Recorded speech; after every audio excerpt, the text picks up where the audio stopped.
Lamento que a senhora esteja tão desinformada. Na verdade, todas as nossas contas, inclusive os investimentos em saúde, foram aprovados pelo Tribunal de Contas. Porque a senhora se lembrará que antes da regulamentação da emenda 29, que infelizmente o seu governo demorou muito a conduzir no Congresso Nacional, cada estado definia com muita clareza quais eram os investimentos na saúde, como fizeram os governos, por exemplo, do PT. O governo da senhora, por exemplo, chegou num determinado momento a considerar os investimentos no Bolsa Família como investimentos em saúde. Na verdade, candidata, Minas Gerais é reconhecido pelo Ministério da Saúde do seu governo como o estado que tem a melhor qualidade de saúde de toda a região sudeste. É claro que nós queremos, os bons projetos estão aí para serem continuados. Ninguém é dono de bons projetos. O Bolsa Família vai continuar porque vocês o continuaram e unificaram a partir do Bolsa Escola, do Bolsa Alimentação. O que eu quero no Brasil é mais saúde, candidato, com mais investimentos do governo federal. Essa proposta que a senhora apresenta dos mais especialidades é a nossa proposta. Agora, eu lamento que a senhora tenha cuidado disso ou se preocupado com isso no momento em que seu governo termina. Não cuidou disso nos últimos 12 anos. Na verdade, a impressão que eu tenho, candidato, é que nós temos aqui 2 candidatos de oposição. Nós não temos um candidato de continuidade. Quem vê a sua campanha acha que a senhora não governou o Brasil ao longo de todos esses anos. Lamento que não tenha feito, ao longo do seu mandato, aquilo que se propõe fazer agora. Não falar a verdade se tornou uma tônica da sua campanha desde o primeiro turno. Nós temos propostas, sim, apresentadas e debatidas com enorme intensidade no Brasil afora. O Ministério da Saúde do seu governo é quem diz que Minas Gerais, governada por mim, tem a melhor qualidade de atendimento de saúde de toda a região sudeste. O maior programa de transferência de renda da nossa história contemporânea não foi o Bolsa Família, fruto do Bolsa Escola, do Bolsa Alimentação. Foi o Plano Real, foi a estabilidade da moeda, que vocês combateram com toda a força. A senhora deturpa aqui palavras do ex-presidente do Banco Central, Armínio Fraga. O que nós vamos dar é transparência aos bancos públicos. Hoje, o Tesouro deve à Caixa Econômica Federal, candidata, 10 bilhões de reais, porque a Caixa não está conseguindo, aliás, a Caixa está pagando com seus recursos próprios até o Bolsa Família. Os subsídios adequados para Minha Casa Minha Vida vão avançar no nosso governo, inclusive na faixa onde o seu governo não avançou, que é na faixa até 3 salários mínimos. Eu vou dar transparência aos financiamentos, o que o seu governo não vem dando. Vamos ser honestos, quando o presidente Fernando Henrique assumiu o governo, a inflação era de 916% ao ano. A senhora quer enganar quem? 916%. Ela chegou a 7% e aumentou para 12% depois da eleição do presidente Lula. Essa é a verdade. Antes de responder a sua pergunta, eu quero registrar aqui que estou impressionado com sua obsessão pelo futuro ministro da Fazenda, Armínio Fraga. Talvez por ter sido ele tão elogiado pelo ministro Palocci quando assumiu o governo. A senhora teve a oportunidade, não sei se teve, de ler o livro do ministro Palocci. Os elogios em relação a Armínio Fraga eram extraordinários.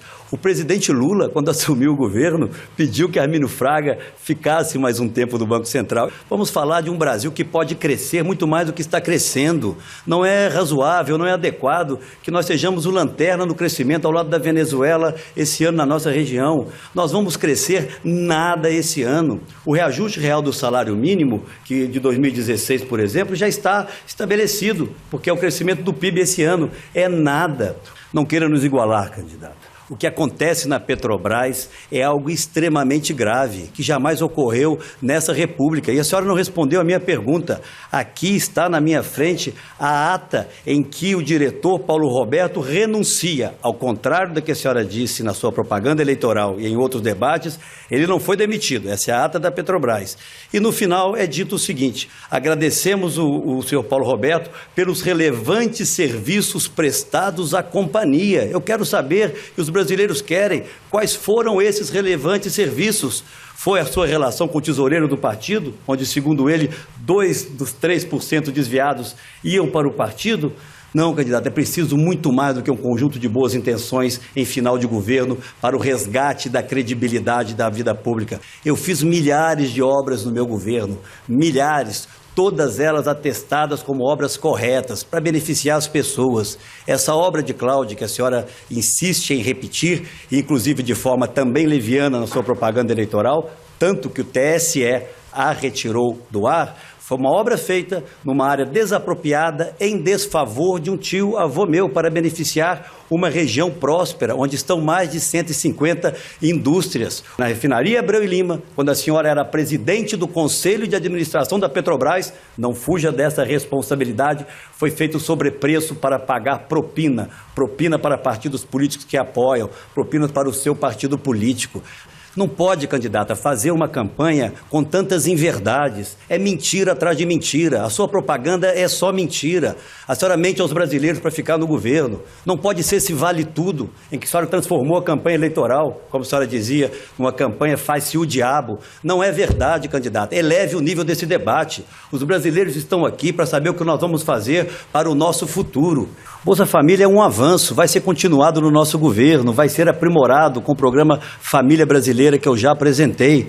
Mas se nós fizermos aí um DNA do Bolsa Família, candidata, me desculpe, mas o pai será o presidente Fernando Henrique e a mãe será a dona Ruth Cardoso, porque foi ali que nós mudamos a compreensão em relação às necessidades das pessoas. O BNDES financiou um porto em Cuba. Será que esses investimentos de engenharia, essa venda de serviços, não poderia ter sido feita em portos no Brasil? Estão todos eles, ou grande parte deles, precisando de investimentos e foram abandonados, candidata. Por que a senhora não tira o caráter de secreto deste financiamento para Cuba? A senhora está mais uma vez enganada, ou mentindo. Vou preferir dizer que nesse ponto a senhora está enganada. Durante os meus 8 anos de governo, 8 anos de governo honrado em Minas Gerais, os crimes de homicídios em Belo Horizonte, a capital do nosso estado, diminuíram em 37%. Os crimes violentos no estado diminuíram 48%, candidata. O Ministério da Justiça, cheque lá, cheque com o ministro Cardoso, demonstrou que Minas Gerais foi o estado que proporcionalmente mais investiu em segurança pública dentre todos os estados da federação. Na economia, o problema é da crise internacional. Não importa se vários vizinhos nossos, países que habitam o mesmo planeta, estejam crescendo num ritmo muito mais acelerado do que o nosso. Na segurança pública é sempre a terceirização de responsabilidades. Eu quero dizer a você, telespectador, que no meu governo eu vou assumir o comando de uma política nacional de segurança pública, controlando as nossas fronteiras, fortalecendo as nossas forças armadas também abandonadas no seu governo, dando também à Polícia Federal a estrutura que ela deixou de ter. Ela tem o pior orçamento de investimento dos últimos 5 anos. Nós vamos enfrentar, numa discussão altiva, os países que hoje produzem drogas ou matéria-prima de drogas que vêm matar gente aqui no Brasil. Mais uma vez, a impressão que eu tenho é que temos 2 candidatos de oposição. Seu partido governou 12 anos o Brasil, candidato. A senhora está há 4 anos no governo. Por que não fez isso? Por que não assumiu a responsabilidade, por exemplo, de pelo menos executar o orçamento da área de segurança pública? O Fundo Nacional de Segurança foi executado em menos de 40%. O Fundo Penitenciário, muito menos do que isso. Isso é essencial para que os governos de Estado possam planejar os seus investimentos. 2 pesquisas divulgadas já mostram que eu estou a mais de 10 pontos na sua frente. O mineiro reconhece o que foi feito em Minas Gerais. E a senhora perdeu em Minas, porque as candidaturas de oposição, portanto, contra o seu governo, foram amplamente vitoriosas. Pois bem, telespectador, telespectadora, a nossa proposta para a educação começa exatamente por cumprir uma promessa que não foi cumprida pela candidata oficial. A construção das 6.000 creches ficaram pelo caminho. Nós temos que garantir a universalização do acesso das crianças de 4 anos na pré-escola. Estamos, infelizmente, longe disso. Temos que avançar no ensino fundamental, e eu discordo da senhora, a questão da flexibilização do currículo deve se dar no ensino médio, é essa a discussão, e nós estabelecemos a meritocracia, a avaliação por desempenho, algo que o seu governo desprezou ao longo desses 12 anos. Em Minas Gerais, melhorou a qualidade da educação, o professor recebe um bônus, e toda a cadeia envolvida nesse processo também. Por isso, levamos Minas a ter a melhor educação fundamental de todo o Brasil. Todas as eleições que eu disputei em Minas Gerais nos últimos anos, eu venci. E venci no primeiro turno o PT. Venci como governador, venci na reeleição, elegi meu sucessor. Vamos respeitar que os mineiros possam decidir ainda o que vai acontecer na eleição presidencial. Fiz apenas um registro em razão da sua propaganda eleitoral. Essa lei a qual a senhora se refere, provavelmente muito mal informada, chama-se Lei 100. Na verdade, ela permitia a proteção de serventes de escolas, na sua grande maioria, e de professores que não tinham a proteção previdenciária. Sabe com quem foi feita essa negociação, candidato? Com o governo do presidente Lula. Sabe quem votou a favor dessa lei na Assembleia Legislativa? O seu partido, o PT, numa grande negociação que foi feita em favor dessas pessoas que em idade avançada não tinham proteção previdenciária. O Supremo tomou uma decisão que tem que ser respeitada. Não é possível a senhora trazer um tema desse sem conhecê-lo em profundidade. Candidata, a senhora volta com o discurso do medo. Realmente há medo hoje na sociedade brasileira. Há medo de o PT governar por mais 4 anos, porque a grande verdade é que os empregos estão indo embora, por uma lógica muito simples. País que não cresce não gera empregos, candidata. Os empregos de melhor remuneração nesse país foram embora, porque a indústria participa hoje na constituição do nosso produto interno com menos do que participava há 60 anos atrás, quando Juscelino era o presidente da República. É o pior desempenho da indústria de todos esses últimos 50 anos, candidata. Lamentavelmente, candidata Dilma, o seu governo perdeu a capacidade de inspirar confiança. O seu governo perdeu a capacidade de fazer com que os investimentos voltem ao Brasil. Sem investimento, candidata, não há emprego. E os mais penalizados serão os mais pobres. Os mais penalizados serão, inclusive, os detentores hoje dos programas de transferência de renda. O Brasil precisa encerrar essa fase. Vamos entrar numa fase virtuosa, onde nós possamos unir o Brasil, onde nós possamos fazer esforços, sim, para que o Brasil volte a ser respeitado. E isso passa exatamente por atitudes de um governo que venha reconhecer os equívocos. E o seu governo, infelizmente, não demonstra a capacidade de reconhecer que fracassou, candidato. Eu quero, já ao final, cumprimentar o Grupo Band pela iniciativa, cumprimentar a candidata Dilma Rousseff e me dirigir a você que nos acompanha até essa hora. Esses últimos dias foram dias de muita emoção para mim e para toda a minha família. Há 9 dias atrás, mais de 30 milhões de brasileiros confiaram na nossa proposta de mudança. Acreditaram que nós temos condições, sim, de reconciliar o Brasil com o seu futuro. E eu sou imensamente grato a cada uma desses companheiros. De lá para cá, várias forças políticas extremamente importantes se somaram a nós. Agradeço a cada uma delas, na figura de 2 companheiros aqui presentes, Beto Albuquerque, candidato a vice de Marina Silva, e Walter Feldman, porta-voz da rede.